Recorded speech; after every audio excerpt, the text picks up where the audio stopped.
Han, saya masuk ke sini awal-awal tujuannya adalah saya nyari pengalaman. Iya. Apakah akan tetap sama ketika saya sudah bekerja dalam 1-2 tahun? Bisa jadi beda. Menyesuaikan dengan keadaan saat itu ya. Dan itu yang penting sebetulnya kita tanyakan ya. Dan itu yang penting juga kita sebagai leader, kita harus bisa berempati dan berkomunikasi.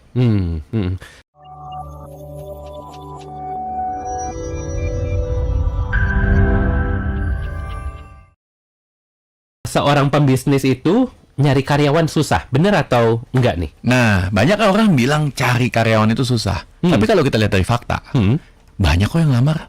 Banyak kok yang bener-bener sering nge-DM saya bahwa ya memang saya minta kerjaan coach, tolong dong lokernya dong, dan lain-lain. Nah, kalau buat saya sih sebenarnya gini.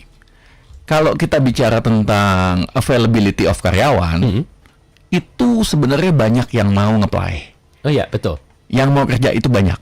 Tapi pertanyaannya, berapa banyak yang niat kerja? Iya. Dan juga banyak sekali karyawan itu merasa bahwa gini, oke nih pengusaha maunya kalau bisa tolong dong jadi karyawan pertama kali langsung apply kerja, itu langsung loyal. Nah, ini yang menantang. Karena kalau kita expect bahwa karyawan baru itu langsung loyal, hal itu sulit untuk didapat. Simpelnya gini deh, karyawan kan juga ngelihat apakah bos itu bisa nggak sih kita loyalin. Betul. Jadi kalau Anda berpikir bahwa karyawan itu harus loyal, di saat dimana Anda juga tidak menunjukkan bahwa Anda layak untuk jadi seseorang bos yang diloyalitasin, ya susah. Karena Anda juga harus menunjukkan dong bahwa Anda leader yang baik. Anda juga harus menunjukkan dong kenapa sih saya harus loyal sama Anda. Ini menarik nih, Coach Yudi. Bagaimana akhirnya seorang karyawan ini mau loyal sama perusahaan kita atau kita sebagai bos gitu? Ini sebenarnya kriteria apa yang dibutuhkan? Dan kalau kita bicara tentang loyalitas, kita bicara tentang apa sih kriteria yang kita butuhkan, simple adalah Anda harus ngerti apa yang karyawan Anda mau. Kecuali Anda udah top ya, maksudnya dalam arti kata Anda adalah pembisnis yang perusahaan Anda seperti Google kayak gitu, ya maksudnya ada prestisnya, ada semuanya, ada insentifnya dan lain-lain. Tetapi yang paling penting sebetulnya kita harus tahu adalah pernah nggak sih Anda nanya sama karyawan Anda, atau pernah nggak sih Anda nanya sama kandidat Anda sebetulnya apa sih yang mereka cari dalam kerjaan? Karena beda-beda loh. Betul. Setiap orang masuk ke sebuah perusahaan tidak dengan satu tujuan yang sama ya. Yes, dan tujuan mereka juga akan berubah. Iya. Bisa jadi sebagai contoh, Han, saya masuk ke sini awal-awal tujuannya adalah saya nyari pengalaman. Iya. Apakah akan tetap sama ketika saya sudah bekerja dalam 1-2 tahun? Bisa jadi beda.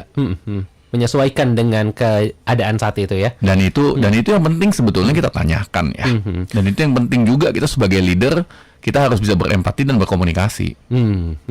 Tapi untuk sebagai seorang pemimpin, leader, pemilik perusahaan, untuk mengetahui apa yang diinginkan oleh para karyawannya atau stafnya, apakah hanya bisa ditemukan dengan bertanya atau ada cara lain sebenarnya? Kalau buat saya simple. Banyak sekali pembisnis owner itu dari awal salahnya itu adalah mereka menuntut banyak terhadap karyawan mereka, tetapi mereka tidak menuntut dan memberitahukan sebetulnya apa sih yang penting buat mereka dari seorang karyawan. Ini mungkin boleh dikasih gambaran nih, contohnya seperti apa nih, Coach? Contoh simpel deh, banyak dari pembisnis di luar sana mintanya banyak banget. Minta yang berintegritas lah, kualifikasi seperti inilah, kemudian harus loyalitas, berpenampilan menarik, bla bla bla. Bisa jadi pembisnis itu sebenarnya nggak benar-benar tahu apa yang mereka mau. Sama kalau kita kayak nyari jodoh lah, simpel. Iya. Saat kita nyari jodoh aja terkadang nggak sebegitu banyak kok, ya kan? Iya. Nah, kita harus tahu sebetulnya karyawan yang kita mau itu kayak gimana sih? Dan kita juga harus bertanya apakah karyawan yang seperti yang kita mau itu mau bekerja di tempat kita. Ibaratnya kalau Anda give peanut, you will get monkey. Iya. Dan kalau Anda expect banyak sekali dari karyawan Anda, ya tentunya mereka juga membutuhkan reward yang lebih gede lah. Iya, setuju. Simpelnya kayak gitu sih.